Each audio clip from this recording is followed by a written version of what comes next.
Hi, I'm Jo. And I'm Kelly. And this is the new Start Inspiring podcast. If you're someone who looks after an organisation and really cares about your people, productivity and performance, this podcast is for you. You're going to get advice and valuable insight. We're going to bring you tools and information that you can apply directly to your business. So if you really value your people, listen to the Start Inspiring podcast. Your future self is going to thank you for it.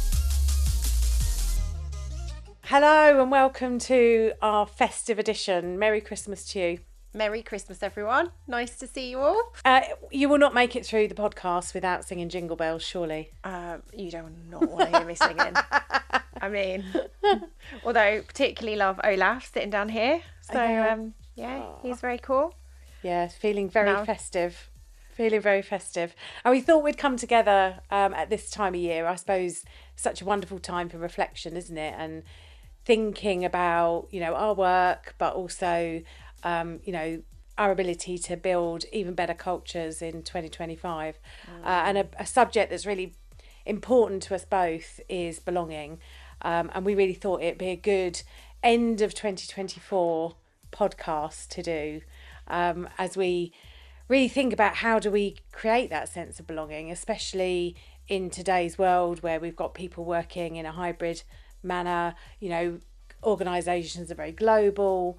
How do we do that as leaders, and what are the challenges that are being faced, but also the enormous value to an organisation of getting it right. Yeah, absolutely. And I just think this time of year is a lovely moment to just stop and reflect on what we've done already. Yeah. But a moment to really think, like if you're a leader in an organisation, spending that festive break thinking about, well, how am I going to go back into the new year?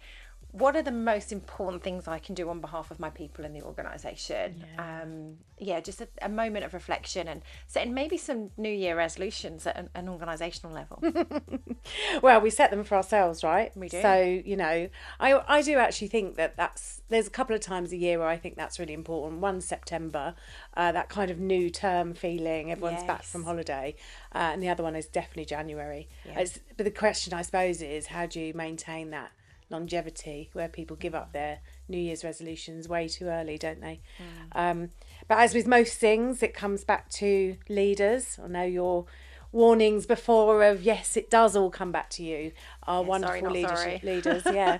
It's a tough job, but you're in these roles for a reason, and your people need you to be your absolute best. Yes. Yeah. And we know, as a result of the hybrid working space, we know research has now been done. It's quite compelling that if we don't do a good job of creating a sense of belonging and connection and collaboration, which we need to do more intentionally than perhaps before, then actually we will have people that feel that they're on the outsides of something. They might not be as connected to your organisation as you really want them to. And as a result of that, their engagement and thus productivity is likely to decrease. Yeah. Harvard Business Review has recently done a study. And whilst kind of, that thing that none of us want to talk about anymore, when we first started to work from home, we all had this lovely energetic spike in productivity.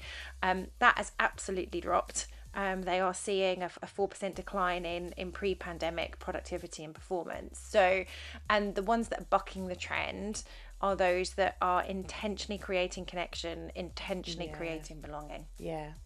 Yeah, and it's interesting, isn't it? Because I hear so many organisations kind of saying, oh, we're going to mandate that people are going to be in the office X days.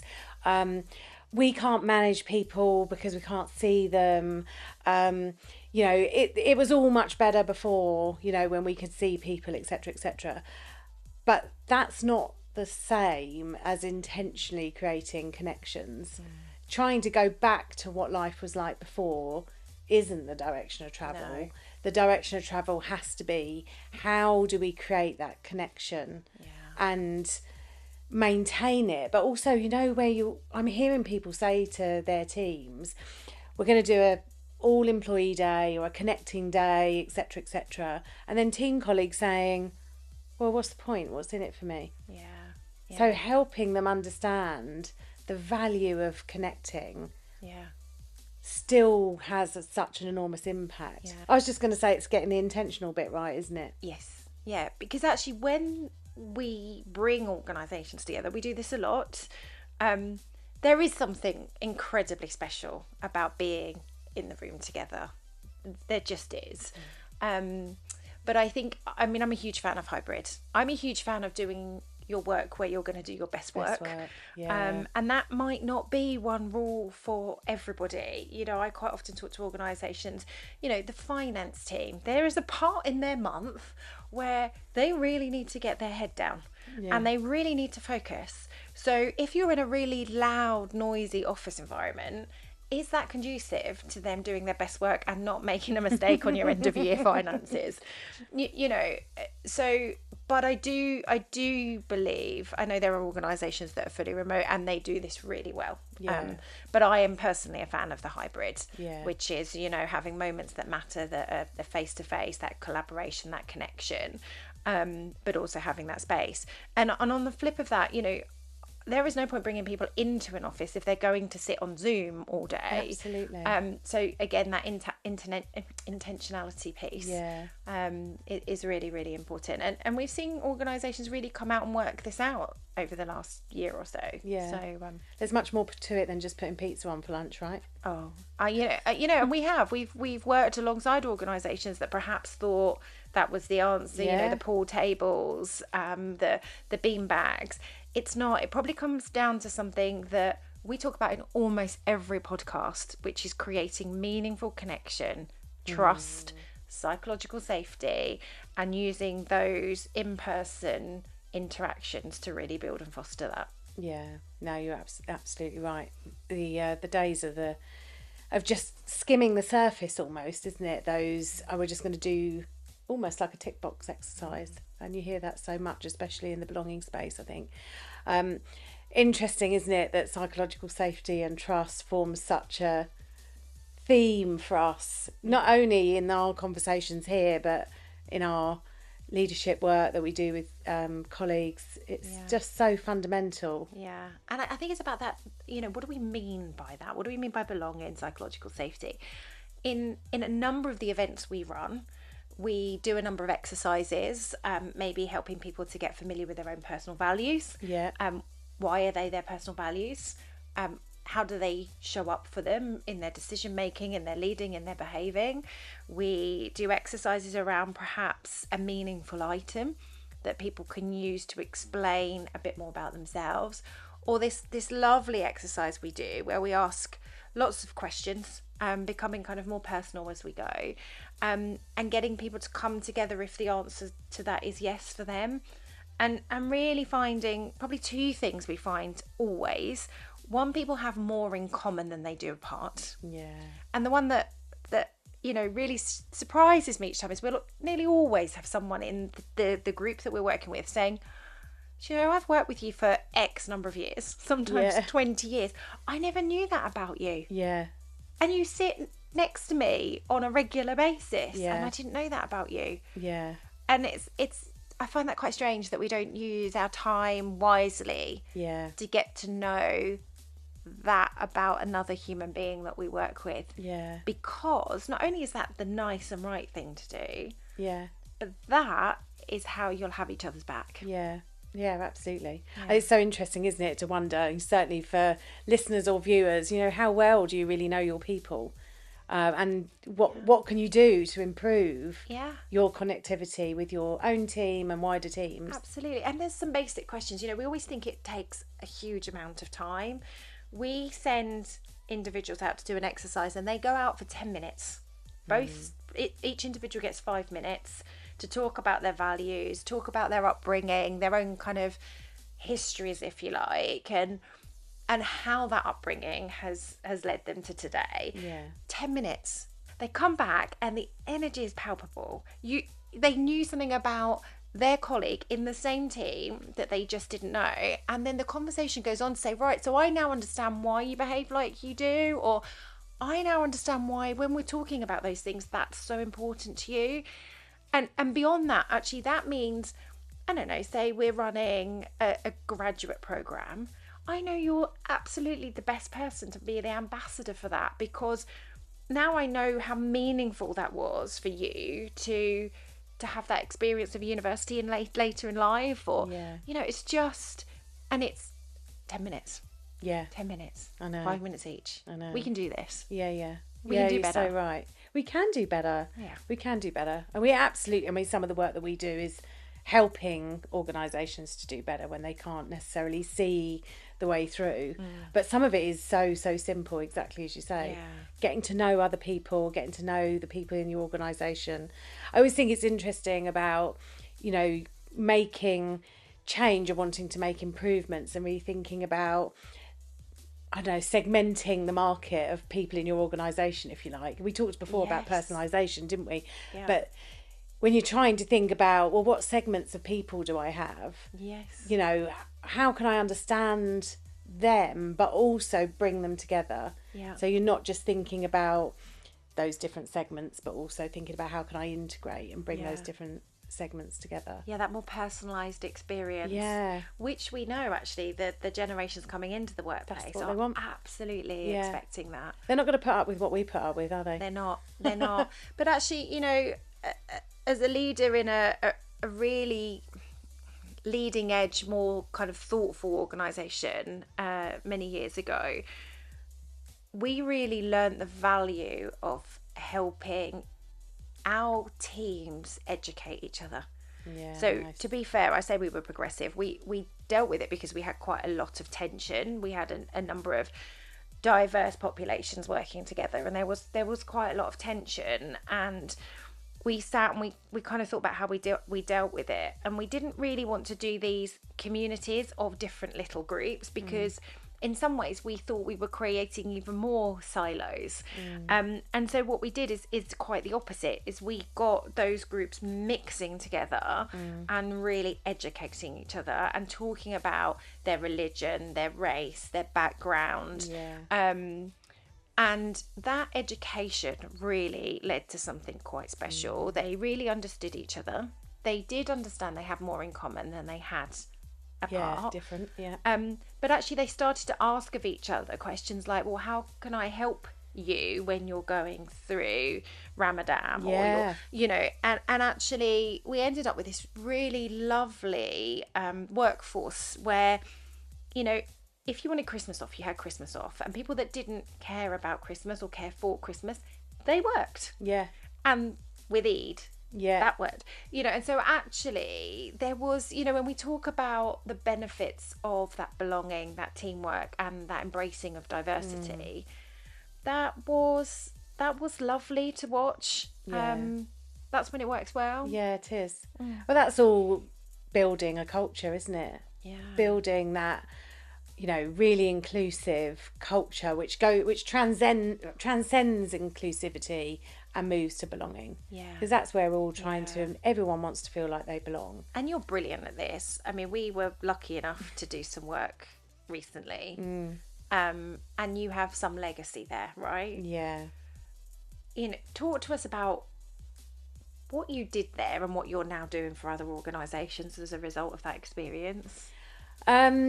It's so interesting, isn't it? Because when you look back, it all feels like very basic steps that you take around, how do you really attract great people, inspire people from every walk of life, and I guess use your leadership position to influence change.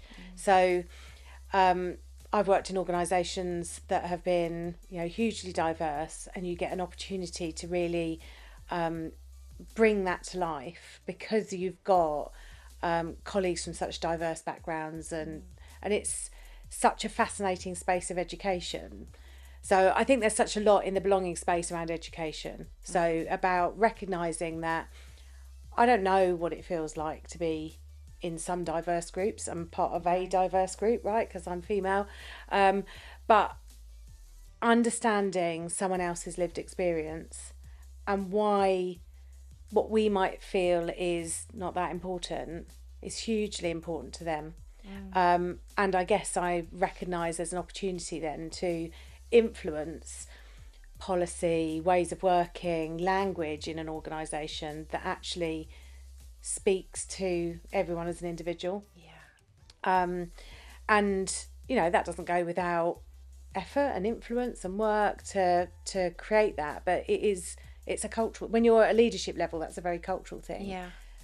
But what's interesting is, as we know, culture is devised, if you like, or created one conversation at a time. Yes. So how you interact with every single person leaves a part of you with them, doesn't it, as a leader, and then with you. Yes. And it's their voices, their needs, their preferences that kind of drive how you create a culture that's really diverse. Yeah. So it becomes much less about what I might think. Yeah. Okay, I go into an organisation as a chief people officer, but I create cultures that involve people, the people that matter, and the people that matter are those that are closest to the customer, the patient, the product user. And how did you, so when we work with clients, they quite often go, but I recruit cultural fit.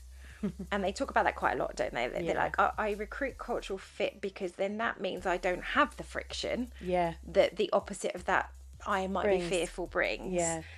What would you say to that, and what experience? Because there is some truth in, there will be a moment where there is maybe in the absence of education, or there will be some friction. Yeah, of course. And actually, I think there's friction in all groups. Yeah, to a point. Absolutely. What's your experience, and what advice would you give them? So I think it comes back to trust and creating psychological safety. So because with that, the friction is powerful and impactful rather than being destructive. Yeah. So I always start there. So with whether I'm bringing a group together or whether I'm bringing a team together, I always start with trust and building a space where people can be themselves, whoever that is, whatever you believe, whoever you are, wherever you've come from. We all bring value to the team. And helping leaders to recognise that those diverse thoughts and different ways of working and different ideas are going to give us a better outcome, a better product for the customer. I quite often use the language, and I love it when you say, well, let's unpack that. Let's understand what's going on there. And actually, we know the very best outcomes of anything need you to work through some of that. If it was all easy, we wouldn't discover anything else. No, we wouldn't. Well, no, because everything would just stay as it always stayed, right? We'd have no innovation, no, exciting new projects to work on. So, and I think it's so interesting, isn't it? Because I think as you mature as a leader, you go through the phases of, you're a departmental manager or a head of department or whatever. You're programmed almost to have control, know exactly what's going on, keep within your budget, all of the things that's expected of you. And then as you become more senior, the requirement shifts, doesn't it? And it's actually about give other people more autonomy. You don't need to hold on to that control in the same way. And I suppose I see having a leadership position as a force for good, a force for future and for opportunity, and that those things are open to everyone regardless of where you started. And that's where the power is. To use your words, that's the sweet spot for me. Sweet spot, yeah, absolutely. So for me, the leadership role is not the one that has to do everything. The leadership role is the one that enables everything. So, the most powerful cultures that I've worked in is where the leader creates the psychological safety for the many, many people in their care to take a risk, to have a go, to work it out.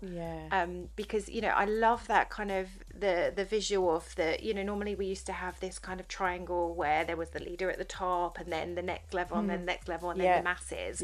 And I love the pictures where we've had those tipped on their head, that kind of servant leadership. Absolutely. Totally bought into that, Me which too. is my role as a leader is literally to enable you to be your very best. For me to create some clarity for you in what we need to achieve here, what is our purpose, what is our vision, what is our strategy, that I'll be clear with, and yes, get your feedback. But once we've got that locked in, I'm going to trust you, and I'm going to enable you, and I'm going to support you. And I've seen it so many times now. I've been so lucky to experience situations where individuals in the organisation, without a special title, have done the most phenomenal things. You know, we were lucky enough in one organisation to work with Cotter International. So they are change specialists. So John Cotter. If any of you have not read My Iceberg is Melting, I would recommend it. Specifically if you like penguins. But we did this work, and if I am really honest, I was a little bit of a cynic when we first started.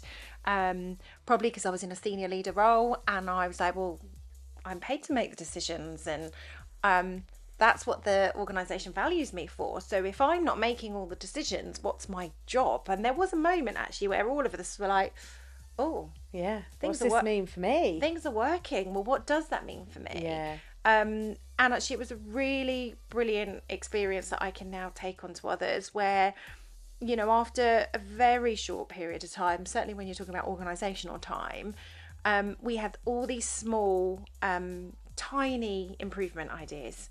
And my old boss used to say, you know, these are the small incremental changes lead to the big overall effect. And I remember there was a moment about 2 years into the programme. So, you know, organisational change culture is not a one and done. Yeah. It takes a little while. We'd had some phenomenal examples. You know, one of the stories in the organisation was there was a PA who had been on holiday. She'd seen one of our competitors' products in retail, and it didn't have all this labelling on that ours had. She came back and was questioning why. Yeah.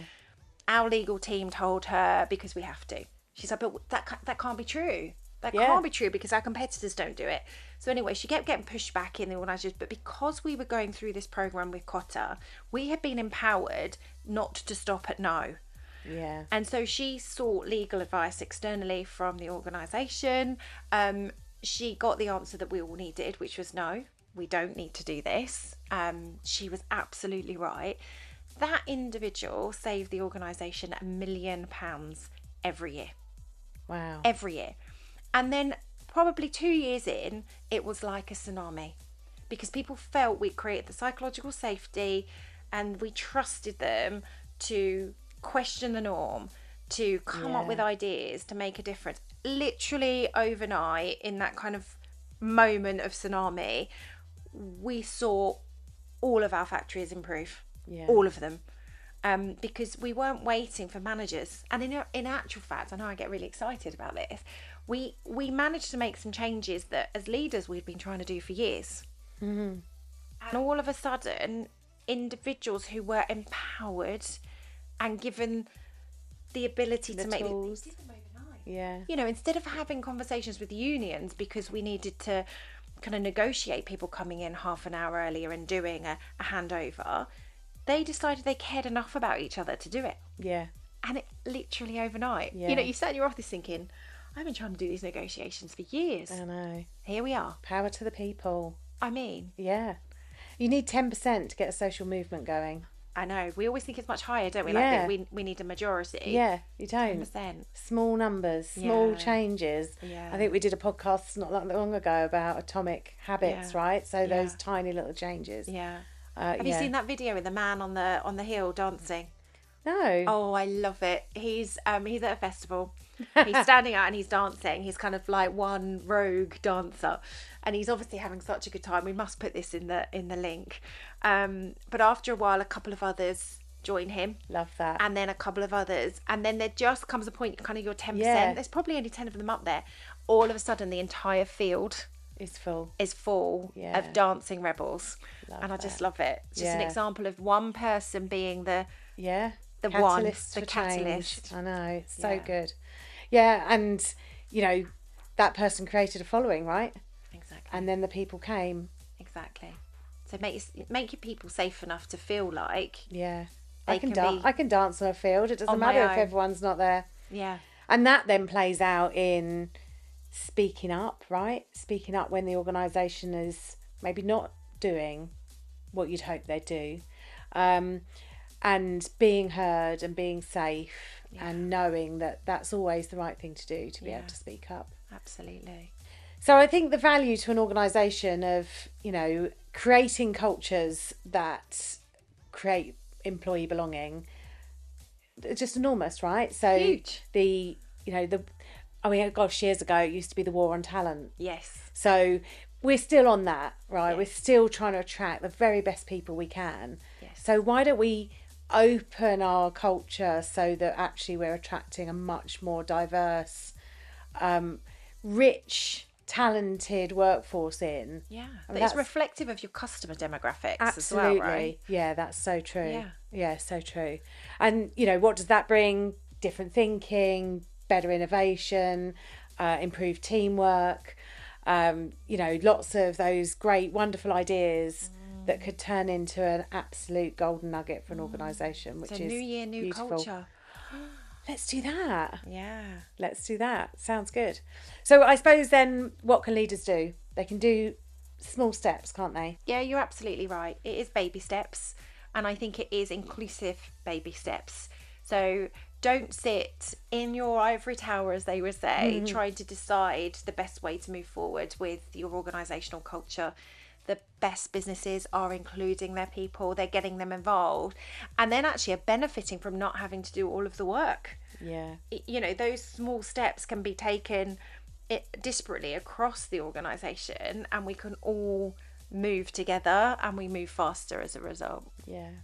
And use your influence, right? Yeah, for good. So use your influence for good, because your voice and the shadow that you cast across the organisation can be a hugely positive one. Yeah. And so use it for good, because you can affect such great change that to you might seem small, but actually for them might feel absolutely enormous. And that's where the magic will happen. That's so true, is it? Pay attention to the small things. Yeah. Because they matter. They do. Yeah.